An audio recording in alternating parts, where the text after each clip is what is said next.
નમસ્કાર દોસ્તો, વિડીયોમાં ફરી એક વખત તમારું સ્વાગત કરું છું। ભાવનગરની અંદર જે લઠ્ઠાકાંડ બન્યો છે એ લઠ્ઠાકાંડમાં 10 કરતા વધારે લોકો મૃત્યુ પામ્યા છે। આ ઘટના પહેલીવાર નથી બની। 32 વર્ષના શાસનકાળ દરમિયાન આવી ઘટના વારંવાર બને છે। છતાંય દર વખતે આ સરકાર મોટા મોટા ફાંકાઓ મારે છે કે દારૂબંધી માટે ચુસ્તમાં ચુસ્ત કડક પાલન કરવામાં આવશે। અને આ વખતે તો ગુજરાતના ગૃહમંત્રીએ એવી મોટી વાત કરી નાખી કે ભાઈ જે વિસ્તારની અંદર દારૂ મળશે એ વિસ્તારના પીઆઈ ને સસ્પેન્ડ કરી દેવામાં આવશે। કેમ ભાઈ, પીઆઈ ને શું કામ સસ્પેન્ડ કરવાના? તમારી અંદર જો થોડી પણ શરમ હોય તો એકાદી વખત એવું સ્ટેટમેન્ટ આપો ને કે 2 મહિનાની અંદર, માત્ર 2 મહિનાની અંદર સમગ્ર ગુજરાતની અંદર અમે દારૂ બંધ નહીં કરાવી શકીએ તો હું હર્ષ સંઘવી ગૃહમંત્રી પદેથી રાજીનામું આપી દઈશ। આવું સ્ટેટમેન્ટ આપો કે હું કેબિનેટ મંત્રી જીતુ વાઘાણી મંત્રી પદેથી રાજીનામું આપી દઈશ। માત્ર પીએસઆઈ પોલીસ વાળાને શું કામ ટાર્ગેટ કરવાના? તમારા રાજ્યમાં આ બધું થાય છે અને તમને નથી ખબર આ બધાના હપ્તા ક્યાં ક્યાં સુધી પહોંચે છે એ સમગ્ર જનતાને ખબર છે અને બુટલેગરોને ખબર છે। પોલીસને ટાર્ગેટ કરો છો, પણ મને એવું લાગે છે કે હવે ગુજરાતની મહિલાઓ રણચંડી બની છે। ગુજરાતની મહિલાઓ રણચંડી બની છે। સરકારની સામે 2700 મહિલા જેટલી એકઠી થઈ અને દરેક મહિલાઓએ એક સંકલ્પ લીધો છે કે ગુજરાતની અંદર હવે જનતા રેડ કરીશું અને આ દારૂના અડ્ડાને સદંતર માટે અમે બંધ કરાવીશું। જે રીતે આમ આદમી પાર્ટી દ્વારા એક કાર્યક્રમ યોજવામાં આવ્યો નારી હુંકાર, આ નારી હુંકારની અંદર જેટલી મહિલાઓ એકઠી થઈ હતી એ દરેક મહિલાઓએ એક સોગંદ લીધા છે કે ગલીએ ગલીએ નાકે નાકે ગમે ત્યાં દારૂ મળતો હશે તો અમે લોકો જનતા રેડ કરીશું। ત્યારે આ વાતને વાચા આપતા આમ આદમી પાર્ટીના પૂર્વ કોર્પોરેટર અને વિપક્ષના નેતા પાયલ સાકરિયાએ જે રીતે કડકતું ભડકતું ભાષણ કર્યું છે અને એ ભાષણ સાંભળીને મને એવું લાગે છે કે હર્ષ સંઘવીને આખી રાત ઊંઘ નહીં આવી હોય। એક વખત આ ભાષણ ઉપર તમે નજર નાખો અને પૂરેપૂરું ભાષણ સાંભળજો। તમારા ઘરની બેન દીકરી મહિલાઓને પણ આ ભાષણ સંભળાવજો દોસ્તો, જે રીતે પાયલ સાકરિયાએ આ વાત કરી છે। આજનો મુખ્ય કાર્યક્રમ એટલે કે નારી હુંકાર। નારી હુંકાર શા માટે? આજે અહીંયા જેટલા પણ બહેનો બેઠા છે કોઈ સામાન્ય બેન નથી। અહીંની એક એક બેન, એક એક માતા કે જે પોતે કોઈ ને કોઈ સંસ્થા સાથે પોતાનું સત્સંગ મંડળ ચલાવે છે કે સોસાયટીનું મંડળ ચલાવે છે અને ક્યાંક ને ક્યાંક વર્ષોથી મહિલાઓની સેવા કરી રહ્યા છે। ઘણા બધા બહેનો ગંગા સ્વરૂપ માતાઓની સેવા કરી રહ્યા છે, ક્યાંક રાશનની કીટો આપી રહ્યા છે, તો ઘણા બહેનો બાળકોને ભણાવવા માટે સત્સંગ મંડળો કરે છે, સત્સંગો કરે છે। એક ધાર્મિક યાત્રાની સાથે સાથે સામાજિક સેવા કરવી ખૂબ મોટી વાત છે। અત્યાર સુધી સુરત શહેર હોય કે આખું ગુજરાત હોય, આ ગુજરાતની અંદર જ્યારે જ્યારે મોટા મોટા કાર્યક્રમો થાય છે, આ કાર્યક્રમોમાં સંસ્થાઓના મંડળો, સંસ્થાઓના મહિલાઓ, ભાઈઓ આ લોકોનું સન્માન થતું હોય, પણ ક્યાંક ને ક્યાંક જે જમીની લેવલ ઉપર નિસ્વાર્થપણે ખૂબ જ નિષ્ઠાથી પોતાના આખા દિવસ દરમિયાનનું કામ જે હોય, પરિવારને ચલાવવાનું હોય, પરિવારની જવાબદારી હોય, અલગ પારિવારિક જવાબદારી હોય, આ તમામ જવાબદારી નિભાવતા બહેનો સત્સંગ કરે છે અને એ સત્સંગમાંથી જે મળે છે એમાંથી સેવા કરે છે। એટલે પહેલા તો તમે જેટલા પણ અહીંયા બહેનો ઉપસ્થિત છે કોઈ સામાન્ય બેન નથી। અને કામરેજ વિધાનસભાની અંદર જેટલા પણ મંડળો છે એ તમામ મંડળોને એક કરવાનું કાર્ય અમે આજે શરૂઆત કરી છે અને એમાં સૌના આશીર્વાદ આટલી મોટી સંખ્યામાં છે એ બદલ આપનો ફરી વખત આભાર માનું છું। નારી હુંકાર શા માટે? મહિલા સંમેલનના ઘણા બધા નામો હોઈ શકે, પણ નારી હુંકાર શા માટે? હુંકાર એટલે કેમ કે આજે આપણી આસપાસ ગમે ત્યાં જુઓ ત્યાં મહિલાઓ સાથે ક્યાંક ને ક્યાંક અત્યાચાર થાય છે, ક્યાંક ને ક્યાંક મહિલાઓ પીડિત છે।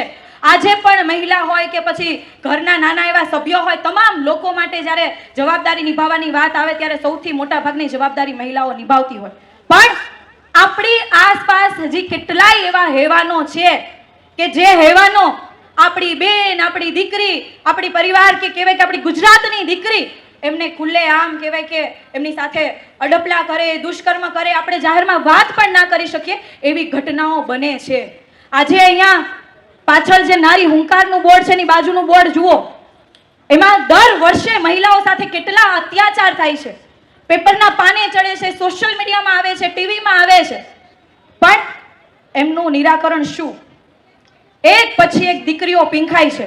તમે વિચાર કરો, આપણે આ જ ગુજરાતની અંદર 4 મહિનાની દીકરીઓ પીંખાય છે। 4 મહિનાની દીકરી પીંખાય, 60 વર્ષની મહિલાઓ પીંખાય, આવા હેવાનો આજે આપણી આસપાસ ફરી રહ્યા છે. આજે આપણા કામરેજ વિધાનસભાની અંદર પાસોદરાની વાત કરીએ તો ત્યાં ખુલ્લેઆમ એક દીકરીનું ગળું કાપી નાખ્યું, જાહેરમાં જ, અંજવાળાની વચ્ચે. આવી હિંમત ક્યાંથી આવે છે? આવી હિંમત ક્યાંક ને ક્યાંક નશામાંથી આવે છે. નશો કયો? આજે અહીંયા જેટલા પણ બહેનો બેઠા છે, તમે એક વખત વિચાર કરજો, તમારી આસપાસ દારૂના અડ્ડા ચાલે છે? જવાબ આપજો એટલે ખ્યાલ આવે. દારૂના અડ્ડા ચાલે છે? ચાલે છે ને? વર્ષોથી ચાલે છે, તમને ને મને બધાને ખબર છે, પણ બંધ કેમ નથી થતા? આ આપણે સૌએ વિચારવાનું છે. દારૂના અડ્ડા તો ઠીક, અત્યારે આપણા મહાત્માઓ, સંતો, વક્તાઓ ધાર્મિક સ્ટેજ ઉપરથી કહે છે કે નશો દૂર કરવો પડશે, નશાની સામે અભિયાન ચલાવવું પડશે. કયા નશાની વાત કરે છે? એ નશાની વાત કરે છે ડ્રગ્સ. આ ડ્રગ્સ એ એવો નશો છે કે જે એક રાક્ષસ છે, જેમના ઘરમાં કોઈનો દીકરો કે દીકરી, એમને જો આ રાક્ષસ અડી પણ જાય તો એમની 7 પેઢીઓ બરબાદ કરી નાખે છે. આપણે સૌ અહીંયા બેઠા છીએ, આજે આપણે સૌ એક હુંકાર કરવાનો છે. આપણે જે ભોળાનાથને સવારમાં જળ ચડાવીએ, તમે વિચાર કરો, એ ભોળાનાથ છે, દેવોના દેવ છે, આપણે એની પ્રાર્થના અર્ચના કરતા હોય, પણ જ્યારે આપણે એને યાદ કરીએ ત્યારે સાથે સાથે શક્તિને પણ યાદ કરીએ છીએ કે નહીં? જ્યારે શંકર ભગવાનને યાદ કરવાના હોય તો સાથે શક્તિને પણ કરીએ ને, શિવ શક્તિ. જ્યારે કૃષ્ણ ભગવાનને યાદ કરીએ ત્યારે આપણે સાથે કોને યાદ કરીએ છીએ? રાધાને યાદ કરીએ છીએ. જ્યારે આપણે રામ ભગવાનને જ્યારે પૂજીએ, રામ ભગવાનને યાદ કરીએ ત્યારે કોને યાદ કરીએ છીએ? જો ભગવાન પણ સ્ત્રી વગર અધૂરા હોય, અને જ્યારે જરૂર પડી છે ત્યારે શક્તિએ પોતાનું સ્વરૂપ બતાવ્યું છે, ત્યારે હવે આપણે સૌ કહેવાય ને કે અહીંયા જેટલી પણ મારી માતા બહેનો બેઠા છે, એ તમામ એટલે તમામ બહેનો, એમના અંદર સરસ્વતી માતાનું પણ સ્વરૂપ છે, એમના અંદર લક્ષ્મી માતાનું પણ સ્વરૂપ છે, અને જરૂર પડે તો કાળકા માતાનું પણ સ્વરૂપ ધારણ કરવાની તાકાત આજે અહીંયા બેઠેલા તમામ બહેનોની અંદર છે. અત્યાર સુધી આપણે સમાજને આગળ લઈ જવા માટે, પરિવારને આગળ લઈ જવા માટે ઘણા બધા સ્વપ્ન જોયા. સપના પૂરા કરવા માટે આપણે સુરત શહેરમાં બેસા. આપણે લોકો ક્યાંથી છીએ? તો મોટા ભાગના જેટલા બહેનો આવ્યા છે મૂળ સૌરાષ્ટ્રના છે કે નહીં? આપણી સૌરાષ્ટ્રની ગાથા શું છે? સૌરાષ્ટ્રની ગાથા શું છે? અરે આપણી સૌરાષ્ટ્રની ધરતી એટલે કે વીર લોકોની ધરતી, સમર્પણની ધરતી, અને એ સૌરાષ્ટ્રની ધરતી એવું કહેવાય કે જ્યાં અતિથિ દેવો ભવ. કોઈ પણ વ્યક્તિ જો ઓટલે કે ડેલે બેઠો હોય તો એને પ્રેમથી પીરસનાર, એટલે એ આપણે સૌરાષ્ટ્રવાસીઓ. અને આપણે સૌરાષ્ટ્રમાંથી અહીંયા સુરતમાં એટલા માટે આવ્યા કે માં તાપીના કાંઠે આપણે સૌ વસ્યા, કે આપણે આપણા પરિવારને આગળ લઈ જશું, આપણે આવનારી પેઢીને આગળ લઈ જશું. પણ દુઃખની વાત એ છે કે આપણે સૌએ અત્યાર સુધી એક જ પ્રકારનું સ્વરૂપ બતાવ્યું છે કે કાં તો સરસ્વતી માતાનું સ્વરૂપ હોય ને કાં લક્ષ્મી માતાનું સ્વરૂપ હોય, પણ આપણા અંદર ક્યારેય કાળકા માતાનું સ્વરૂપ નથી આવ્યું. આજે અહીંયા જેટલા બહેનો બેઠા છે એને હું પૂછવા માંગુ છું, જેમ હમણાં રચનાબેને વાત કરી એમ, આજે સામાન્યમાં સામાન્ય સુવિધા આપણે લેવી હોય, આધાર કાર્ડનો સુધારો કરવો હોય તો તમારે એજન્ટ પકડવો પડે, અને એજન્ટને 500 રૂપિયા દઈને આધાર કાર્ડનો સુધારો કરવો પડે ને? કરવો પડે છે કે નહીં? ચૂંટણી કાર્ડનો સુધારો કરવો હોય તો એજન્ટને પકડવાનો કે નહીં? આવકનો દાખલો કે જે માત્ર ને માત્ર 25 રૂપિયામાં બને છે, એ આવકના દાખલા માટે આપણે સૌએ 800 થી 1000 રૂપિયા ચૂકવવા પડે છે કે નહીં? ચૂકવવા પડે છે ને? આપણે આમ તો ઘણી બધી સેવા કરીએ છીએ લોકો માટે, પણ ક્યાંક ને ક્યાંક આપણું કહેવાય ને કે આપણો ઉપયોગ થઈ જાય છે, અથવા તો આપણને આસપાસના લોકો લૂંટી રહ્યા છે. અને આ લૂંટ બંધ કરવા માટે આપણે સૌએ જાગૃત થવું પડશે. આજે જેટલા પણ બહેનો આવ્યા છે, અલગ અલગ મંડળ, અલગ અલગ સોસાયટીના, લગભગ 4 થી 5 દિવસની અંદર તમામ ગ્રુપના કહેવાય કે બધા નંબરોને એક કરીને આપણે એક મોટું ગ્રુપ બનાવીશું, અને આ ગ્રુપની અંદર આપણે સૌ એકબીજા સાથે સંકળાયેલા રહેશું.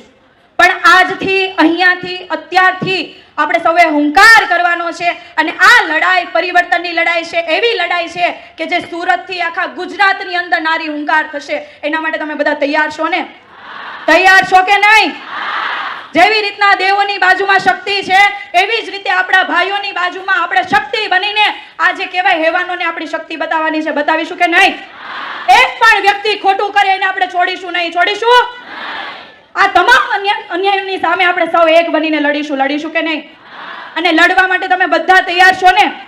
કાળકાનું સ્વરૂપ લેવા તૈયાર છો ને?